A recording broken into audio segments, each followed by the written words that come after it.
नमस्कार मित्रों।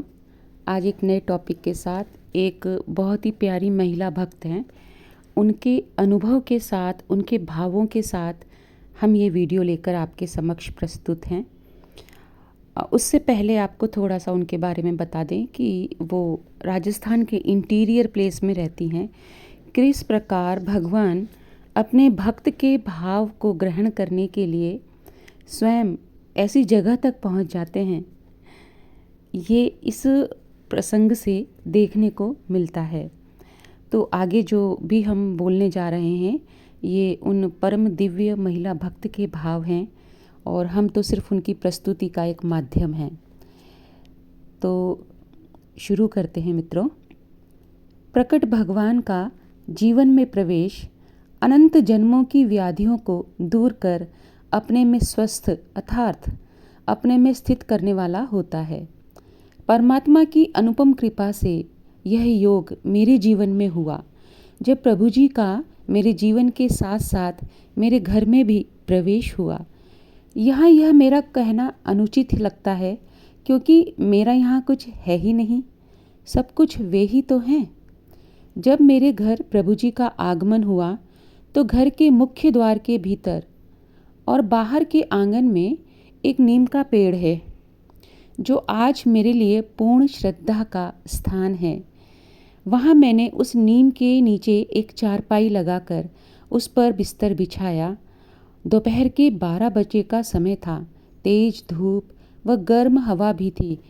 उस नीम के नीचे बिस्तर लगाकर प्रभु जी, गुरु माँ व उनके पुत्र को कुछ समय के लिए बिठाया कि मैं अंदर जाकर अपने भगवान के स्वागत के लिए कुछ तैयारी कर सकूं। उस नीम के नीचे भगवान को पानी पिलाया। भगवान का नीम के नीचे बैठना साक्षात श्री जी महाराज की उपस्थिति का अनुभव करा रहा था।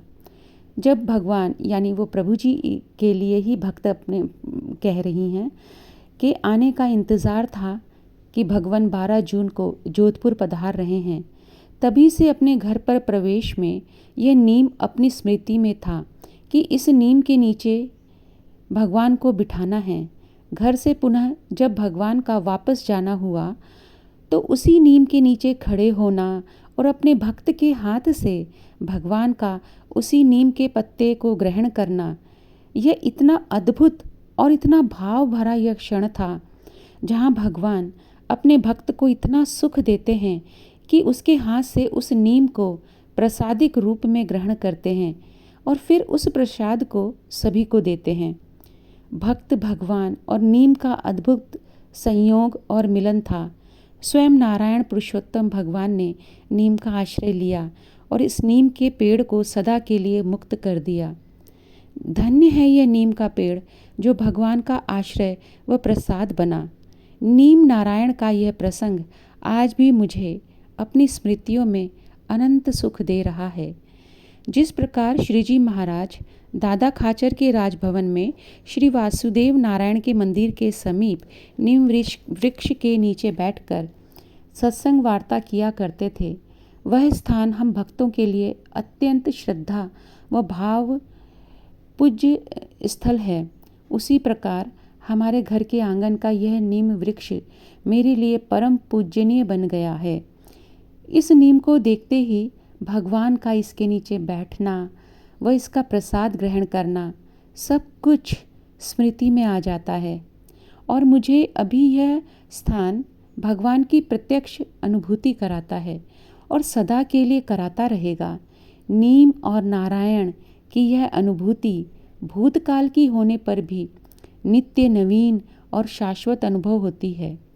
ऐसा लगता है यह प्रसंग समय से परे का अनुभव है। यह पूर्ण परब्रह्म के आत्यांतिक सुख की अनुभूति का प्रसंग है। ऐसे सुख की अनुभूति देने के लिए मैं कैसे आभार प्रकट करूं अपने भगवान का। मेरे पास कोई शब्द ही नहीं है। बस उनकी अपार करुणा व परम प्रेम की अनुभव होता है। कैसी परम कृपा की भगवान ने अपने भक्त पर। करुणा निधान भगवान ने, कृपा निधान भगवान ने, अनंत अनंत बलिहार, अनंत अनंत अहोभाव अनंत कोटि प्रणाम मेरे भगवन। दोस्तों, सबसे पहले तो इस दिव्य भक्त के चरणों में कोटि कोटि नमन करते हैं, प्रणाम करते हैं, जिन्होंने इतना अद्भुत भाव, इतना अद्भुत प्रसंग हम सबके साथ शेयर किया। ये वो दिव्य भाव हैं जिसको दिव्यता के साथ ही अनुभव किया जा सकता है।